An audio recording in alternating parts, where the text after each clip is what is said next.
Hey guys, it's Olivie Blake, and this is me not writing. Natural light in my apartment is not all that reliable, so we're going to try artificial light and see how that goes. So anyway, welcome to 2020. I'm also sitting in a chair, which means I'm going to probably move around, and I'm going to try not to do that. This is going to be highly experimental. New Year, same me. Let's see. We have a lot to get through. I have so many questions, and all of them are so interesting. I've been processing a bunch of them for basically the last 3 weeks, so I'm going to try not to overtalk, overshare, etc. This month's book of the month for Spell is Sweet Bitter by Stephanie Danler, which I have talked about before. I was very into it while I was reading it the first time, and now I'm doing a reread. I originally read a library book and wanted to get my own so that I could annotate it, and, you know, I do my earmark thing. In case you're new, in case it's 2020 and you've never heard this, and this is all so excitingly, enthrallingly new for you, I fold over the top of the page if there's a line that I like, and I fold over the bottom of the page if there's a romantic scene that I want to come back to. Which also leads me to what I did over my Christmas vacation. I read a lot of romance books. My Fake Rake by Eva Lee. Very, very good. Basically, she's all that, but gender swapped, so drive me crazy. But period film. So, and then I read a bunch of Cat Sebastian, who I just love. So I have A Duke in Disguise, which is from her newest series, and then The Lawrence Brown Affair, and The Ruin of a Rake. And if I'm going to recommend any of these as the thing that you should drop everything and go read right now, it is definitely The Ruin of a Rake. And you can see here, possibly, how many things were earmarked. Okay. I guess let's just jump in. I am drinking coffee in case you didn't pick up on that. It is quite early, hence the artificial light. There's a tree outside my window that just very quickly gets overgrown, and you guys don't need to know this. Let's move on. Someone sent me a very flattering ask about my quote-unquote brilliance, and I kind of responded with, this isn't brilliance so much as it is age and experience, which is kind of the reason for reading Sweet Bitter, that is a very good example of how one comes out the other side knowing a lot more and maybe being able to talk about a lot more.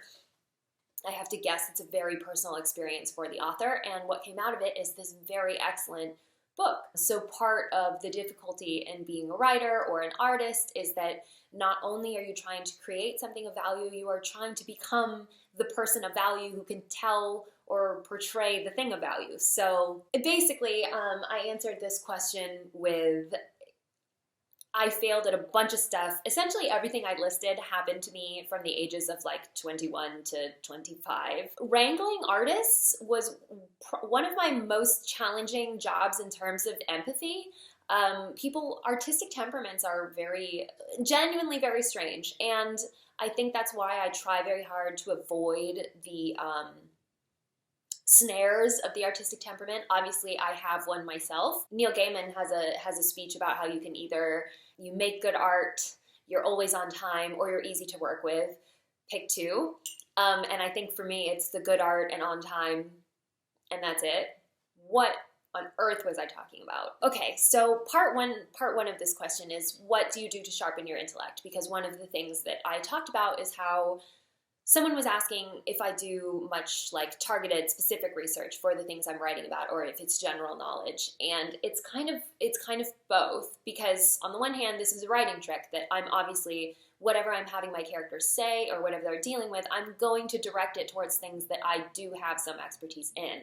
As much as possible. Granted, there are some things, Ride or Die is a great example because I'm not in a motorcycle gang or a doctor, part of which I qualified, and I'm mixing all of these things together, obviously amount of practice, but I qualified that a lot of the research I did in order to tell a story is mostly sensory research. So obviously, ideally, you would get everything right, but it's probably more important to my audience that I get right the way that it should look and feel versus the fact that I use the dissolving stitches versus the kind that Mr. Blake recently got where they had to be removed.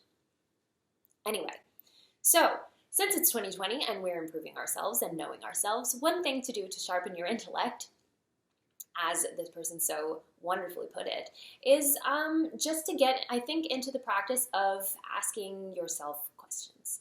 The knowing yourself is a really important factor of how much you can get done, how much you understand, how you learn.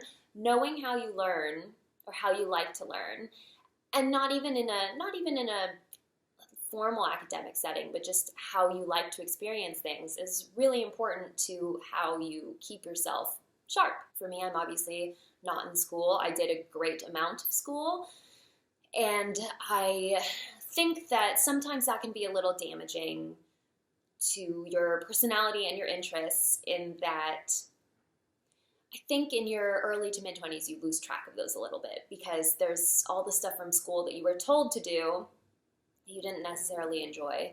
And then I think you get older and you realize that maybe those things, you didn't quite appreciate those things as much as you could have, or you didn't invest in them as much as you should have.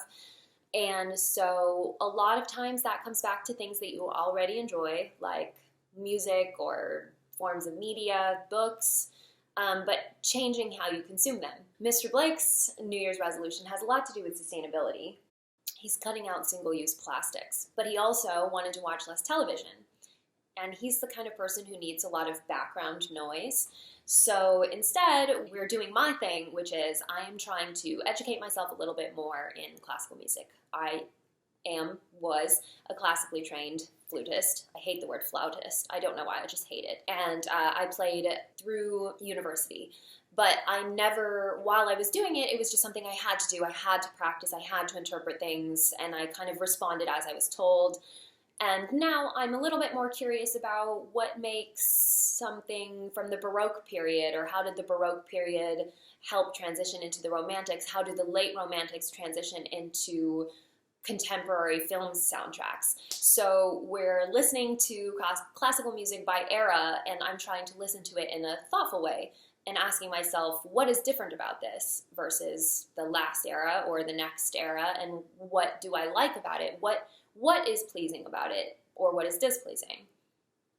And I think that it's just that process of learning to ask yourself questions, and also learning to pause yourself to go seek out the answer. This is the thing with books. You know, people always say that when you come across a word you don't know in a book, then you should stop and look the word up. But that's very annoying. And the same is true when the author references a painting, for example, or a piece of music. You don't really want to stop reading if you're not already familiar with it. You don't really want to stop reading to listen to it. But sometimes that pausing yourself and telling yourself not to be lazy is a good way to get in the practice of asking yourself questions, that you're constantly sort of living in this exam of knowing you don't know everything that you should know. Certainly that you might not know everything you should know, and you definitely don't know everything that you could know. This is a weird way to answer this question, because I don't know that I necessarily have any specifics, but I do think that developing the habit of seeking out things you don't know that's across the board the way to know more things.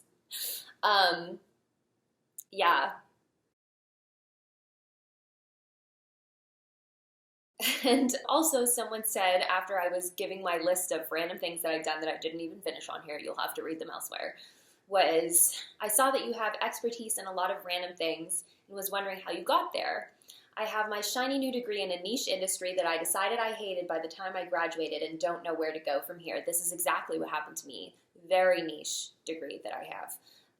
And what's ironic about it is I knew that if I was going to go to college, I couldn't major in literature. What kind of job would I get after that? And the irony of me now being a writer is, ironic. I feel unqualified for every job, even though I've been working since high school and graduated magna cum laude. Not trying to brag, just proving I'm not an idiot. Yep, I feel you. How does one acquire random and interesting and paying jobs? A lot of this has to do with the way that you interview. So my job at the art gallery is, I actually won an art grant, and I, like I said, had no real expertise. They were looking for someone in art production, so an artist, and I was studying for my master's in urban planning at the time. And when I went into it, what I told them is that I wanted more experience in public art. So part of what they wanted was to increase their interaction with the community. And I was like, okay, well, that's great. I've worked in public forums. I understand how to interact with neighborhoods. I understand how neighborhoods work. Basically, what I was trying to do was bring to the table an additional set of skills that they didn't have. So I think that part of the reason that they ultimately went with me, as opposed to the literally hundreds of art students that were also interviewing for my job, was that they are all artists and they all understand art production, and they also understood that that could be taught to me, versus it can be more difficult to teach an artist how to do public outreach. So I think, first of all, you want to be on the lookout for things that, even if they aren't necessarily your expertise, you could connect them to something that you understand very well and that you can defend in an interview. You just have to be a little bit brave in what you pursue. Don't think about what your degree is in. Think about what your degree taught you to do. Do you have research skills? Do you have something like I have where you're experienced with public outreach? Do you have experience with any, difficult programs? If you have expertise in Excel, that opens a lot of doors. Not a lot of interesting doors, but it does open a lot of doors. And you want to pay attention to what they say in their summary for what kind of person they're looking for. Pay less attention to what degree they're asking for and pay more attention to what do they want this candidate to do. And you really have to tailor certainly your interview, probably your cover letter or resume or whatever else you're submitting, to the person that they are looking for to fill that job. Try not to think of it as qualified for or not qualified for, and think of it more as this is an opportunity for both of us to benefit. You'll learn something and they'll have something new brought to the table that they might not be considering. But a lot of it is luck. A lot of job searches in general are luck. It's a lot of opening your mind firstly to what you consider, and then also trying to convince your interviewer to see why your skills make you qualified for what they want to get out of the job. Also, entry level is just set your sights fairly low. And this relates to, let's move on to the next question. This is a very long question, but here we go. I am in my late 20s and have been seeing a wonderful man for the past 7 years. We got engaged and bought a house a few months ago. Very excited about the future. Congratulations. I can't believe you bought a house. That's literally impossible to do in Los Angeles. We have been together a long time, so I've seen him apply, get hired, and succeed at every job he has ever wanted. He is a man, just pointing that out. Currently, he is awaiting a much-deserved promotion in early 2020. I'm sure he's very great. Let me just be clear that I'm proud of him and you. I'm immensely proud of him for everything that he has accomplished, but I can't help comparing my career ventures to his. I've worked in multiple different fields for short periods of time, not much longer than a year. Yep. Many things attributed to me leaving. I finished school, I moved a couple of times, I have been laid off. But as I've worked in multiple fields, I always feel out of place, like it is never the right fit for me. I despised going to work and felt depressed at the end of every weekend just thinking about going back. When I worked as a commercial real estate broker, I used to cry every day on the drive-in. I always thought that there was something wrong with the jobs, but after so many, I think it's just me. I feel like I'm letting my fiance down because I always hate my job and I can never see myself having a career. My fiance has always been emotionally and financially supportive of my decisions, but I don't think he truly understands how it feels to have never found the right fit for a career. I have never been able to explain why I feel or have felt that way. It's like I can't put my finger on it. Is it bad that I want to stay home, work on my art, and eventually raise kids? I would love to make that transition, but I'm not sure how to make it work, especially financially. How did you decide to stop seeking a traditional career and start writing? Any thoughts would be appreciative. Also, there's more to it, but I'll answer it later because it's about my stuff. So there's a couple things in here. You don't have to have some career-related ambition. Your ambition could be to produce something of value. That's ambition enough. And wanting contentment as well as, a cause, something to create, that's very human. There's nothing wrong with that. As far as it works financially, let me be clear, I do not have children. I don't make a huge amount of money, and I would not be able to write as much as I do if Mr. Blake's job did not have health insurance. So let's just be very honest about that in order to pursue something artistic, you either have to have a day job or a supportive spouse. And I do mean financially supportive as well as emotionally supportive. So you seem to have one of those things. I do think that I got a question similar to this, which it was someone who was just like, should I just quit my job and write a book for the next couple of months? And I had the same answer then that I do now, which is, unfortunately, you can't give an artistic career a timeline because there are no like rungs on the ladder. There's no being promoted. There's no, first quarter earnings. There's no benchmark to know when you've succeeded. So unfortunately, you kind of have to plan for the interminable future. You can't rely on like, okay, well, I'll do this work and then this will happen, because you can't guarantee that. Because unfortunately, success in an artistic field is a combination of work, talent, and luck. And luck is a very finicky mistress. So I do advise having a day job. What that day job is really up to you. So if it's something that you could do freelance, if you can make money like I did I designed maps for real estate companies, which got me enough money and did not take up huge amounts of my time. I wasn't working more than 20 hours a week. So I think you either have the option of something like that where your hours are flexible and give you time to work on your art, whatever form that is, or you want to do something that doesn't drain you. I think one of the things that people are always saying to me is, why don't you just get a job writing, freelance writing? But the thing is that writing is output. It's energy that I'm expending that if I expend it one way, then I can't spend it another way. It is very much a currency in that sense, that if you spend your money on one thing, you cannot then spend it on another.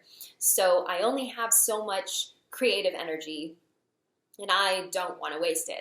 So in terms of considering a day job, I would need something that didn't stress me out excessively, something that gave me enough time or flexibility to work on whatever it was. So I think there is a little bit of letting go of the stigma of I need to have a career. Your career is your art. Your life, that's your life. Your value is not your success in your job if it's something you hate.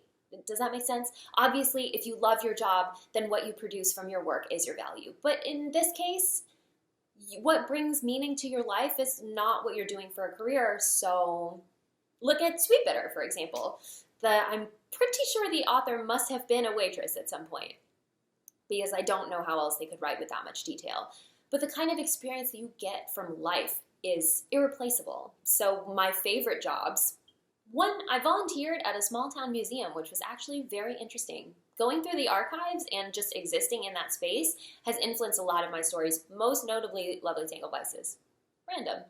Also, volunteering is a good way to fall into something. To the other person who said with random experience, volunteering is a great way to either find something that you like that you didn't know that you liked, or meet people who can put you on the right track. What was I saying? Oh yeah. Oh, and working with the artist gave me so much experience, but all I was technically doing was like coordination. It was a very administrative position. So don't think of your life as having a finish line, because I think the kind of career track that your fiance is on is he does have a finish line. He's going to be CEO someday, or he's going to work his way up the ladder. But for you, that's not how things are going to work, and your life isn't his life. I mean, yes, your lives are together, and this is something that you should discuss with him. Your marriage is also a sort of a company. It's its own business endeavor. Mr. Blake and I both went through major career changes, and we basically had to take turns. And we are currently taking turns in which one of us is allowed to have a little more leeway moving forward. Sometimes that means that one partner has to make more money than the other, and it's fine because it evens out later down the line. You will be there for him at a time when he will need it. I'm sure he's obviously very talented and very intelligent, but he's also been very lucky so far. And as we said, you can't predict luck.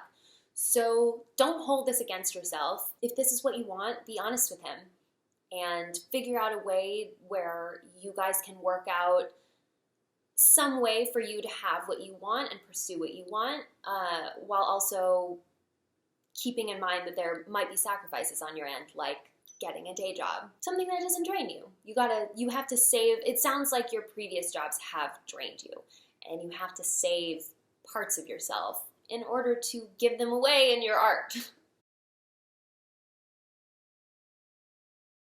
Dear Olivie, I love how creative and unconventional you are, your snarky dialogue, and your complex female characters. They've helped me see more in myself. Thank you. I didn't need to read that out loud, but I did love it. I'm wondering, how can you be so prolific as a writer? I see you post long updates weekly while also writing a novel. How much time do you spend writing? Do you do anything to stay creative and productive? Do you find certain habits to be especially valuable? So I've talked about this a little bit. Everybody has their strengths and weaknesses, and my strength happens to be productivity. I can produce a lot of words. So don't necessarily compare yourself to me, but I do think that part of what I do in order to prevent boredom with what I'm writing, or someone else also asked me how to unstick yourself with writer's block. And I think I've answered this in the past, but I think that writer's block is not really a thing. It is, but it's a big label for something that's a lot of smaller problems. Usually that you can't figure out what comes next, and so you're anxious about getting it wrong, or maybe you're afraid of getting it wrong, or there's some stress related to what am I going to do moving forward that either has to do with not knowing or wanting to get it right, or having so much pressure, or not being in a good emotional, psychological place in order to create. Like I said, creativity, creation, it's energy. And if your energy is being spent elsewhere, like on, say, getting yourself out of bed in the morning, then yes, that's when writer's block is a real thing. And the reason I'm bringing this up now is because I write multiple books at the same time in order to avoid getting too focused on one manuscript or one idea, because I think that's when you get a lot of pressure to get that one thing right, because you don't have anywhere else to direct your energy. So I usually try to write 3 drastically different things at the same time. So part of what that helps me do is that it when my brain is putting one thing at the forefront, it's kind of other things are percolating in the background. And so sometimes unlocking something in one project can help me see what I was missing in the other. And also I get bored very easily. So it's not really conceivable for me to only work on one project every single day. That would drive me crazy. So part of how I keep myself more productive is by actually keeping more things in production. I have sort of a long pipeline of ideas that I want to get to, and when I'm done with one, I start another. So since it's a new year and we're talking about productivity, knowing yourself is really, really important to understanding and taking advantage of your productivity. So I've said before that my recommendations for if you're starting a new diet, and this is also related. I'm very, very swollen from the holidays. Just like all of my limbs are just like swollen. Anyway, when you start a new diet, I always suggest that you don't do anything. For a week, you don't make any changes. All you do is you write down everything that you eat, and also keeping track of how many calories or how much fat or whatever is in what you're eating. Because you want to know what you're doing now so that when you make changes, you can make realistic changes. You don't ever want to go into something just like, okay, and now I'm going to deprive myself enormously, because it might work for a while, but it's not going to work forever. So you want to know what you're doing now in order to understand what you can improve. So it's the same with productivity. If you're a writer or an artist or something like that, and it's something that you do in your spare time, then you might want to keep track of how often you do it right now. Don't make a lot of changes, just when do you find that inspiration hits you? Write it down. Knowing when you're most productive is crucial. I know exactly when I'm most productive, which is how I can take advantage of being as productive as I am. That's why it's a strength. So I've said this many times, but the week right before my period, it's really hard for me to produce a lot of words. The week after, very easy for me to just kind of let my imagination run away. The week after my period is like the perfect time to start writing something new. So knowing these things about yourself can help you to actually take advantage of those things. And I keep saying the same thing, but that's it. That's the secret. Brilliance or excellence or productivity, whatever, it's all a habit. It's all just practice. practice doing things well, and you will always do them well, barring any psychological or existential crises. I was just talking to someone about how when I first started writing, it was intensely private. So when I first started writing, if you know my origin story, then you know that I did it at night because I couldn't sleep because my pills were gone. Moving on. So when I first started seriously writing, I was like, okay, I want to focus on this. I want to spend time on this. I would wait until Mr. Blake went to bed. He goes to bed really early, at like 9. And then I would drink a Red Bull and write until 1 in the morning. And at first, I would write a 2,000-word chapter in that time. And that was the extent of what I could do. Now, if I sat down for 4 hours, for one thing, I don't do it at 9 p.m. because that's a terrible time for me personally to write. I'm not really a night person. Now, when I sit down for 4 hours, I can produce probably twice or 3 times that. So a lot of this, I just want you to understand, a lot of it is practice. And a lot of it is also understanding that what you produce in that, whatever I produce in that 4-hour word vomit is not necessarily good. I have to reserve another period of time in order to clean up the mess and possibly rewrite parts of it, possibly cut parts of it. It might help you to, instead of consider what you're doing as an end product, as just part of a larger product. I don't know if that helps. But for me, and maybe for the person with writer's block, that really helps take a lot of the pressure off, because I know what it's like to feel like I don't want to waste this time. I want to produce something that's just excellent on the first go, and then you sit there and you sit there and you sit there and you're like, okay, shit, there's nothing here. And then you go do something else, you know? And so I think that part of the problem is that pressure on yourself to need to make a pearl. But you can't just make a pearl, you know, grit, sand, whatever. This is a terrible metaphor. But the point is, if you just are moving towards a goal, you tell yourself, I am doing something that's going to help me. Even if what I write right now does not get used in the final product, it's still me sorting out something and deciding whether it works or it doesn't. And once I have put this pen to paper, figuratively, that's still me making progress.